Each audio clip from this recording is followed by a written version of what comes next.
नमस्कार दोस्तों, चलिए जानते हैं हरियाणा की लगातार 50 खबरों के बारे में। आप हमें नीचे कमेंट में लिख कर बताइए कि आप इस वीडियो को कहां से देख रहे हैं। रोहतक में पानी की पाइपलाइन लीकेज से कई कॉलोनियों में जल संकट।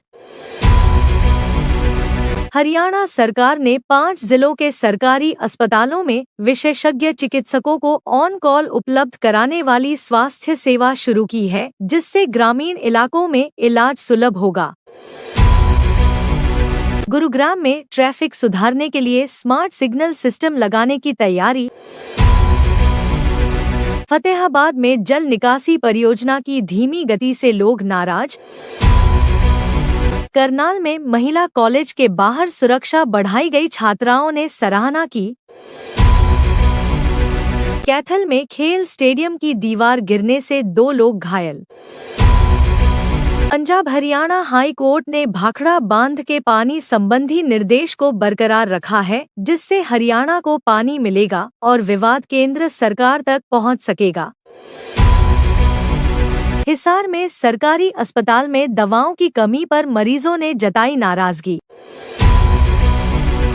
फतेहाबाद में अवैध खनन पर प्रशासन ने 6 वाहनों को जब्त किया। पानीपत में गंदगी के खिलाफ नगर निगम ने स्वच्छता अभियान चलाया।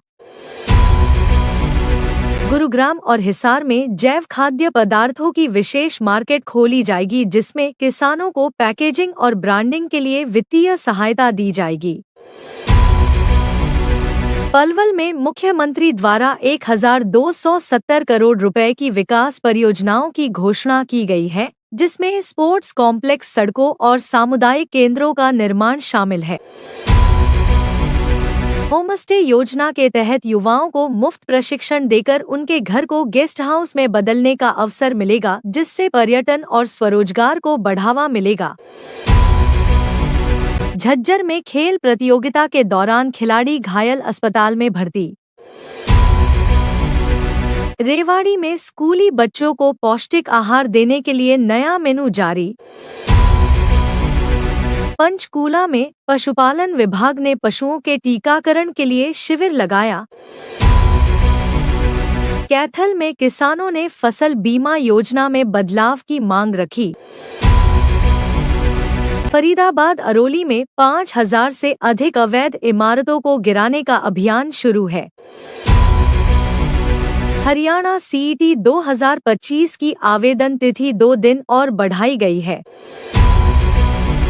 हरियाणा शिक्षा विभाग में अब सभी दस्तावेज केवल हिंदी में होंगे।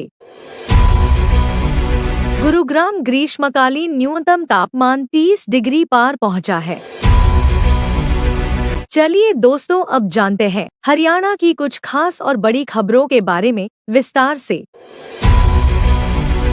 गुरुग्राम नगर निगम ने ट्रैफिक समस्या को कम करने के लिए स्मार्ट सिग्नल सिस्टम लगाने की योजना बनाई है। शहर के व्यस्त चौराहों पर यह सिग्नल सेंसर से ट्रैफिक का दबाव देखकर लाइट कंट्रोल करेंगे। इससे वाहनों की कतारें कम होंगी और पेट्रोल की बचत होगी।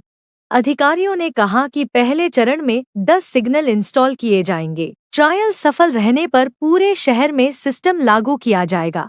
लोगों ने इस पहल का स्वागत किया है। फरीदाबाद के कई इलाकों में पिछले 3 दिनों से जलापूर्ति बाधित है, जिससे नागरिकों को कठिनाई हो रही है। लोगों को पानी खरीदकर पीना पड़ रहा है और टैंकरों के लिए लंबा इंतजार करना पड़ रहा है। स्थानीय प्रशासन ने जल बोर्ड को फील्ड में भेजकर लीकेज की जांच शुरू की है। नगर निगम का कहना है कि पुराने पाइपलाइन सिस्टम को बदला जाएगा, लेकिन इसमें समय लगेगा। नागरिकों ने अधिकारियों से जल्द समाधान की मांग की है और शिकायत दर्ज करवाई है। फरीदाबाद में अरावली की संरक्षित भूमि पर लगभग 5000 अवैध इमारतों के खिलाफ बुलडोजर चला दिए गए हैं। जैसे अनंगपुर समेत अन्य गांवों में यह कार्रवाई पीएलपीए के अंतर्गत की जा रही है, ताकि भूमिगत जल स्तर संरक्षित रहे। सरकार का लक्ष्य 10 दिनों में 90% अवैध संरचनाएं हटाने का है और अब तक उत्कृष्ट शुरुआत हुई है। पूर्व में सुप्रीम कोर्ट के आदेश पर राज्य में वर्ष 2022 से सुरक्षा सख्ती शुरू हुई थी। अब वर्तमान कार्रवाई उसी की निरंतरता है। वातावरणविदों ने इस अभियान को सराहनीय बताया है और भूस्तर पर स्थिरता को बड़ा सुधार माना जा रहा है।